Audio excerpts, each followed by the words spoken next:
కాదు ఆచార్యదేవ. ఏమంటివి జాతి నెపమన సోత శుద్ధులకిందు నిలువ అర్హత లేదందువా. ఎంత మాట. ఇది క్షాత్ర పరీక్షయే గాని క్షత్రియ పరీక్ష కాదే. కాకూడదు, ఇది కుల పరీక్షయే అందువా. నీ తండ్రి భరద్వాజుని సంభవం ఎట్టిది.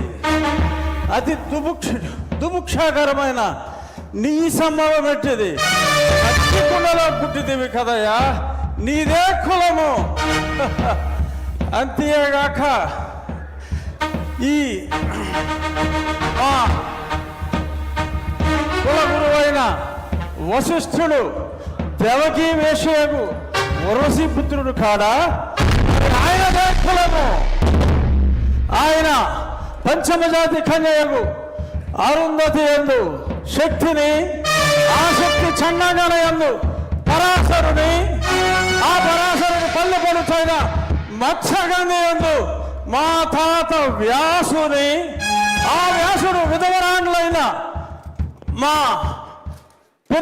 పితామహి అంబికతో నా తండ్రిని, పితామహి అంబాలికతో నా పినతండ్రి పాండురాజును, మా ఇంటి దాసితో ధర్మ నిర్మాణ సరుడని మీ అందరితో కీర్తించబడుతున్న ఈ విదురదేవుని కనలేదా? నాతో చెప్పిందేమయ్యా.